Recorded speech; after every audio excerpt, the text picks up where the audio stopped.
अगर आपने किसी लक्ष्य को प्राप्त करने के लिए कोई रणनीति बनाई है और वो रणनीति सही तरीके से काम नहीं कर रही है, तो अपनी रणनीति को परिवर्तित कीजिए, ना कि अपने लक्ष्य को। नमस्कार दोस्तों, आज की वीडियो में डिस्कस करेंगे हम 8 सितंबर के करंट अफेयर पे। और आज की वीडियो में टोटल हम 11 महत्वपूर्ण करंट अफेयर के प्रश्नों पर चर्चा करेंगे और साथ में इनसे जुड़े जितने भी स्पेशल फैक्ट हैं उन पर पूरे डिटेल में चर्चा करेंगे। और इस वीडियो के लास्ट में आपका एक टेस्ट भी लिया जाएगा, तो इस टेस्ट को जरूर दीजिएगा। और इस वीडियो को पूरा देखने के बाद आप इसकी पीडीएफ फाइल भी डाउनलोड कर सकते हैं। नीचे डिस्क्रिप्शन बॉक्स में आपको इस वीडियो की पीडीएफ भी मिल जाएगी। और देखिए, अगर आप इस चैनल पर नए हैं तो चैनल को भी सब्सक्राइब कर लीजिएगा, साथ में बेल आइकन प्रेस करके वीडियो को लाइक और शेयर भी कर दीजिएगा। और जिन लोगों ने अभी तक टेलीग्राम चैनल को नहीं ज्वाइन किया है वो टेलीग्राम चैनल को भी ज्वाइन कर लें, नीचे डिस्क्रिप्शन बॉक्स में आपको इसकी लिंक मिल जाएगी।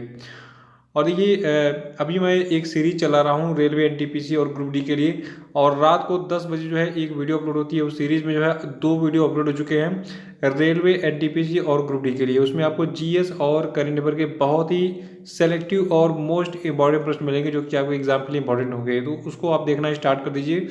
जिन लोगों ने नहीं देखा है वो रात 10 बजे वाला वीडियो जो है दोनों वीडियो देख के रिवाइज कर डालेंगे, और आज शाम को भी एक वीडियो मिल जाएगा आपको इस सीरीज में। तो चलिए शुरू करते हैं आज के करंट अफेयर को। लेकिन सबसे पहले हम बात कर लेते हैं कल के करंट अफेयर पूछे गए सभी क्वेश्चन अपडेट के सही उत्तरों की। देखिए, कल क्वेश्चन अपडेट का पहला प्रश्न था कि किस अभिनेता को Bajaj Allianz life insurance company limited का ब्रांड एम्बेसडर बनाया गया है। तो देखिए, ये अभिनेता आपके हैं आयुष्मान खुराना। और दूसरा था कि किस उपराष्ट्रपति के जन्मदिन को पूरे भारत में शिक्षक दिवस के रूप में यानी कि टीचर्स डे के रूप में मनाया जाता है। तो देखिए, ये भारत के उपराष्ट्रपति थे डॉक्टर सर्वपल्ली राधाकृष्णन। और तीसरा था कि इंटरनेशनल डे ऑफ चैरिटी यानी कि अंतर्राष्ट्रीय चैरिटी दिवस किस तिथि को मनाया जाता है। तो देखिए, ये तिथि आपकी है 5 सितंबर। और चौथा था कि रूस की अध्यक्षता में आयोजित 5वीं ब्रिक्स संस्कृति मंत्रियों की बैठक में भारत का प्रतिनिधित्व किसने किया है। तो देखिए, इसमें भारत का प्रतिनिधित्व किया प्रहलाद सिंह पटेल ने, जो कि भारत के केंद्रीय संस्कृति मंत्री हैं।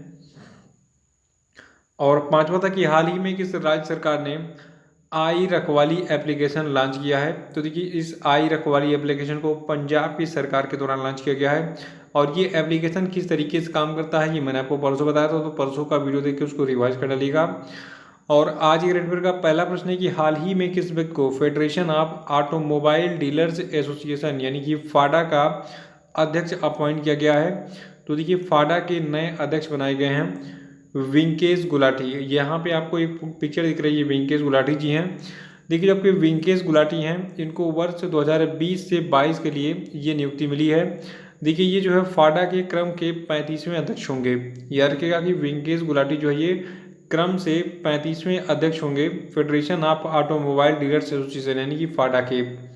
और देखिए, ये जो है फाडा के वर्तमान अध्यक्ष आशीष हर्षराज काले का स्थान लेंगे इस पद पर।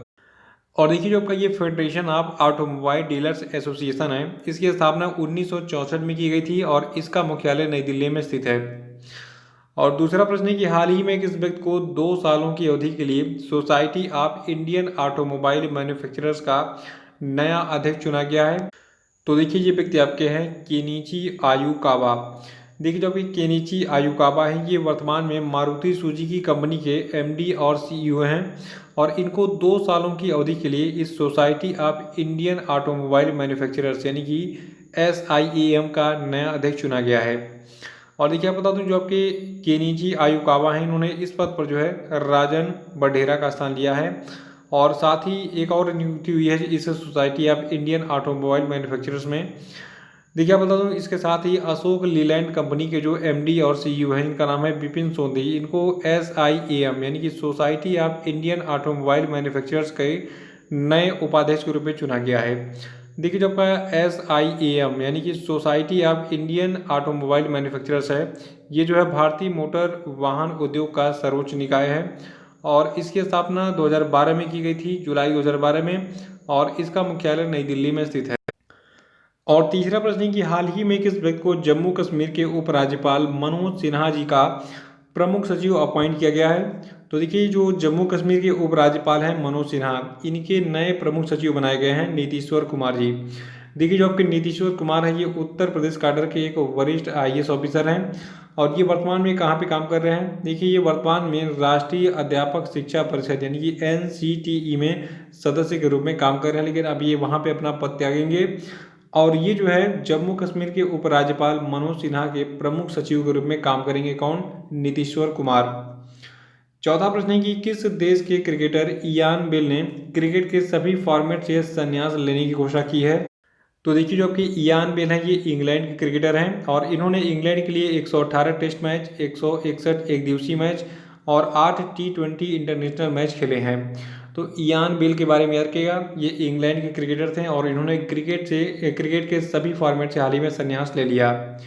और पांचवा प्रश्न है कि पहला international day of clean air for blue skies अर्थात नीले आसमान के लिए स्वच्छ वायु का अंतर्राष्ट्रीय दिवस किस तिथि को मनाया गया? तो देखिए, ये पहला नीले आसमान के लिए स्वच्छ वायु का अंतर्राष्ट्रीय दिवस है, इसलिए इंपॉर्टेंट है एग्जाम के लिए।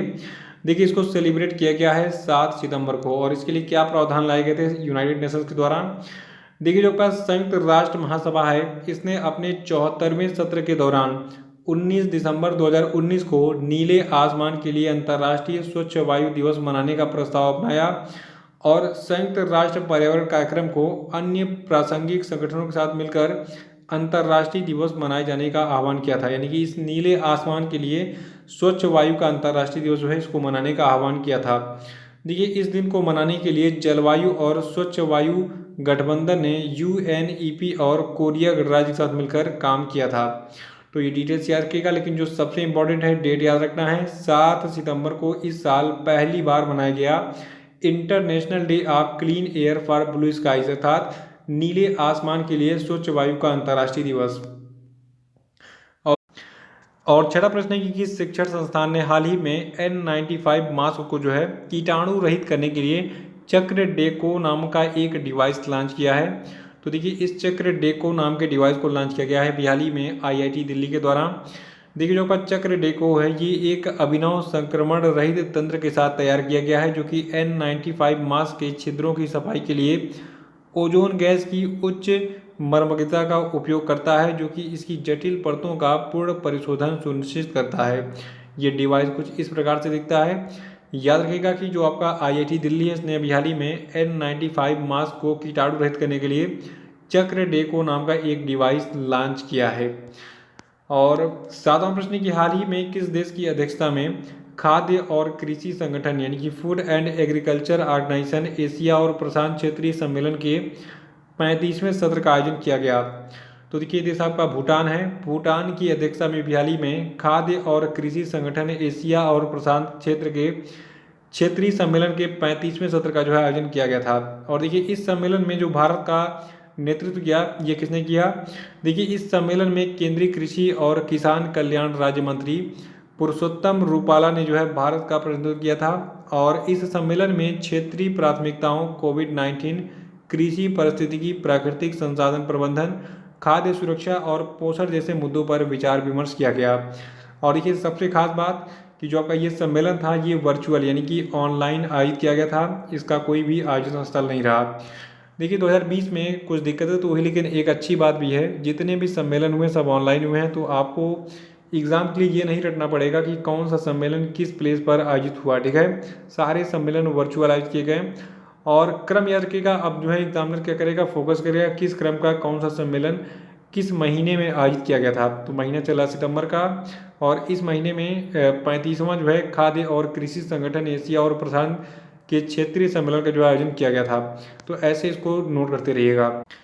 तो देखिए, ये 35वां सम्मेलन था क्रम से और इसके बाद 36वां सम्मेलन कब आयोजित होगा और कहाँ पे? देखिए, 2022 में एशिया और प्रशांत के लिए इसका जो 36वां क्षेत्रीय सम्मेलन होगा ये बांग्लादेश में आयोजित होगा, ये चीज़ नोट कर लीजिएगा। और ये पहला मौका होगा जब बांग्लादेश जो है ये 1973 में इस संगठन में शामिल होने के बाद इसका आयोजन यानी कि इसकी मेजबानी करेगा। और देखिए, ये क्षेत्रीय सम्मेलन हर 2 साल में एक बार आयोजित होता है और जो पहला क्षेत्रीय सम्मेलन है, ठीक है, तो देखिए ये 1953 में भारत के बेंगलुरु में आयोजित किया गया था। और देखिए, जो आपका ये खाद्य और कृषि संगठन है इसका मुख्यालय आपका है इटली गिरोह में।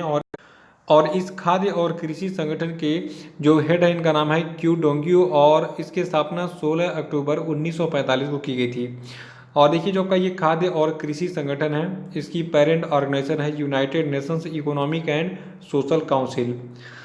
आठवां प्रश्न है कि किस देश के वित्त मंत्री और संचार मंत्री युवराज खाटीवाड़ा ने अपने पद से इस्तीफा दे दिया है?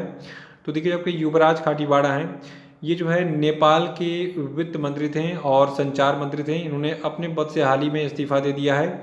देखिए जो आपके युवराज खाटीवाड़ा हैं, ये सेंट्रल बैंक ऑफ नेपाल के पूर्व गवर्नर भी रह चुके हैं। और नेपाल की बात करें तो देखिए नेपाल जो है ये हमारा पड़ोसी देश है, लेकिन इसमें थोड़ा सा मनमड़ हो गया है, कुछ हमारे क्षेत्रों को अपने अधिकार क्षेत्र में बता रहा है। देखिए नेपाल जो है ये हमारा मित्र राष्ट्र है बहुत पुराने समय से। और नेपाल जो है इसकी राजधानी काठमांडू है। नेपाल की मुद्रा है नेपाली रुपया। नेपाल के जो प्रधानमंत्री का नाम है केपी शर्मा ओली और नेपाल की राष्ट्रपति हैं विद्या देवी भंडारी। नवा प्रश्न है कि हाल ही में तुर्की ने पूर्वी भूमध्य सागर में किस देश के द्वारा एक नौसैनिक अभ्यास के आयोजन की घोषणा की है। तो देखिए पूर्वी भूमध्य सागर में, देखिए भूमध्य सागर कहाँ पर स्थित है। देखिए जो आपका भूमध्य सागर है ये कुछ इलाका जो आपका जो है जो कि इटली, ग्रीस, तुर्की, इजिप्ट, लीबिया, अल्जीरिया, मोरक्को और स्पेन से घिरा हुआ, ठीक है, फ्रांस से, ये जो है कहलाता है आपका भूमध्य सागर। इसको अंग्रेजी में हम मेडिटेरियन सी भी कहते हैं। तो देखिए इसी मेडिटेरियन सी की बात हो रही है। और पूर्वी, देखिए आपका ये उत्तर का सिरा हो गया, ये आपका दक्षिण हो गया और ये आपका पूर्वी सिरा हो गया। तो पूर्वी सिरा जो आपका है यहाँ पे आपका टर्की स्थित है। तो टर्की जो है जस्ट अपने अगल बगल में ही एक नौसैनिक अभ्यास का जो है आयोजन करेगा। और देखिए आपको बता दूं वर्तमान में ये यहाँ पे थोड़ा सा विवाद भी चल रहा है, क्योंकि यहाँ पे जो मिनरल्स क्या मतलब जो कहा जाए क्रूड आयल्स वगैरह हैं, तो यहाँ पे जो है इसकी संभावना काफ़ी जताई जा रही है कि यहाँ पे क्रूड आयल्स जो है निकलेंगे और नेचुरल गैस भी। देखिए गौरतलब की वर्तमान में जो आपका ये पूर्वी भूमध्य सागर क्षेत्र है, तो यहाँ पर जो है ऊर्जा संसाधनों की खोज करने का अधिकार को लेकर जो है तुर्की और इसके तटीय पड़ोसी ग्रीस और साइप्रस के बीच में तनाव की स्थिति बनी हुई है। तो ये डिटेल्स दिमाग में बनाए रखिएगा। लेकिन सबसे पहले क्या रहता है कि तुर्की ने अभी हाल ही में रूस के साथ यानी कि रसिया के साथ मिलकर जो पूर्वी भूमध्य सागर का क्षेत्र है वहाँ पर जो है एक नौसैनिक अभ्यास करने की हाल ही में घोषणा की है। और 10वां प्रश्न है कि हाल ही में किस राज्य में प्रशासनिक सेवा अधिकारियों के लिए online portal smart performance appraisal report regarding online window, जिसको शॉर्ट में स्पारो नाम दिया गया है, इसको शुरू किया गया है। तो देखिए जो आपका ये स्पारो नाम का पोर्टल है इसको स्टार्ट किया गया है जम्मू और कश्मीर में। और इसकी क्या खास बात है, देखिए जो आपका smart performance appraisal report regarding online window यानी कि स्पारो नाम का ये पोर्टल है। तो देखिए अभी हाल ही में इस पोर्टल को जम्मू और कश्मीर के उपराज्यपाल मनोज सिन्हा ने लॉन्च किया है। और इसकी खास बात है कि इसमें जितने भी आईएएस ऑफिसर हैं उनका जो है रिव्यू किया जा सकेगा कि वो कैसा काम कर रहे हैं, अच्छा कर रहे हैं या फिर नहीं कर रहे हैं। 11वां प्रश्न है कि इटालियन ग्रैंड प्रिक्स 2020 का फार्मूला 1 रेस किसने जीता है। तो देखिए इटालियन ग्रैंड प्रिक्स 2020 का फार्मूला 1 रेस जीता पियरे गैसली ने। देखिए जो पियरे गैसली हैं ये फ्रांस से बिलोंग करते हैं और ये जो है स्केडरिया अल्फा टोरी के जो है ड्राइवर हैं। और इन्होंने अभी हाल ही में इटली के ऑटोड्रोमो नाजियो नेल मोंजा में आयोजित formula 1 Italian Grand Prix 2020 race को जीत लिया है। देखिए ये जो है इनके जीवन का पहला ग्रैंड प्रिक्स रेस है, क्योंकि देखिए इसके पहले जितने भी मतलब धुरंधर हैं, लुइस हैमिल्टन हो गए या फिर वॉल्टेरी बोटास हो गए, ये दूसरे को मौका नहीं देते जीतने का। लेकिन देखिए इस बार जो आपके लुइस हैमिल्टन है ये जीतने से चूक गए, इन पर कुछ पेनाल्टी लग गई थी। ये 7वें पोजीशन पर रहते हैं इस इटालियन ग्रैंड प्रिक्स में। देखिए हम बात कर रहे हैं इटालियन ग्रैंड प्रिक्स 2020 की। तो देखिए इसको जीता है पियरे गैसली ने और इसमें ये पहले स्थान पर रहे और इसमें दूसरे स्थान पर रहे जो आपके स्पेन के कार्लोज सैन जूनियर है, ठीक है। देखिए ये जो है मैक्लॉरेन के ड्राइवर हैं और इसमें तीसरे स्थान पर आपके रहे कनाडा के लांस स्ट्रोक, ठीक है, ये जो है रेसिंग पॉइंट के ड्राइवर हैं। तो याद रखिएगा कि जो आपका इटालियन ग्रैंड प्रिक्स 2020 था इसके विनर कौन है, पियरे गैसली। इसमें ये पहले स्थान पर रहे और दूसरे स्थान पर इस रेस में रहे कार्लोस सैन जूनियर और तीसरे स्थान पर रहे इसमें लांस स्ट्रोक। तो ये थे आपके आज के सभी महत्वपूर्ण करंट अफेयर। और अब हम बात कर लेते हैं आज के सभी क्वेश्चन पेपर। जो लोग वीडियो को लाइक करना भूल चुके हैं वो वीडियो को लाइक कर दें, फिर आगे बढ़ते हैं। तो ये पहला प्रश्न आपके लिए है कि हाल ही में किस देश ने भारत के साथ इंडो पैसिफिक रणनीति लॉन्च की है, उत्तर बताइए। और दूसरा कि हाल ही में Indian oil corporation Paradip refinery के द्वारा किराए पर लिए गए क्रूड कैरियर का क्या नाम है जिसमें अभी हाल ही में आग लग गई थी, उत्तर बताइए। और तीसरा प्रश्न है कि हाल ही में हिचमे मेचिची को किस देश का प्रधानमंत्री चुना गया है।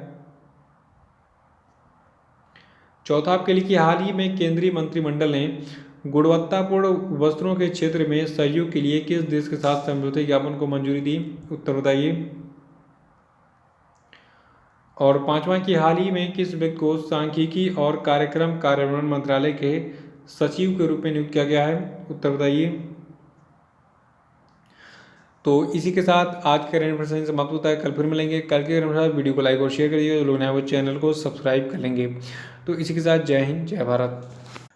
देखिए, बहुत सारे लोग पूछ रहे थे कि अगस्त 2020 का मंथली करंट अफेयर का वीडियो और पीडीएफ कब अवेलेबल होगा। तो देखिए, ये दोनों अवेलेबल हो चुका है। अगस्त 2020 का जो आपका मंथली करंट अफेयर का पार्ट 1 और पार्ट 2 का वीडियो है, ये दोनों अपलोड हो चुका है। और उसी दोनों के वीडियो के डिस्क्रिप्शन बॉक्स में आपको जो है, जो आपका अगस्त 2020 महीना है, उसमें जो है टॉप 339 करंट अफेयर की पीडीएफ की लिंक भी आपको मिल जाएगी। तो इस पीडीएफ को आप डाउनलोड कर सकते हैं वहाँ पे जाके, और वीडियो को पूरा देख के अपना पूरे महीने का रिवीजन भी कर सकते हैं। तो देखिए, इस पीडीएफ में आपको पूरे बहुत ही डिटेल में जो है सारे के सारे करंट अफेयर मिलेंगे। जैसे कि मैं आपको डेली वाले में पढ़ाता हूँ, आपको इकट्ठे पूरा नोट्स मिल जाएगा पूरे महीने का। यानी कि अगर आप नोट करने बैठे तो आपका जो 8 से 10 दिन का समय है वो आराम से बच सकता है। तो आप इस पीडीएफ को डाउनलोड कर सकते हैं और अपने पूरे महीने का रिवीजन कर सकते हैं। इससे नोट्स भी बना सकते हैं, या फिर डायरेक्टली आप जो है अपने एग्जामिनेशन से पहले इस पीडीएफ को पढ़ के एग्जाम में डायरेक्ट जा सकते हैं। तो बहुत ही डिटेल में ये पीडीएफ है, आप इसको डाउनलोड कर सकते हैं।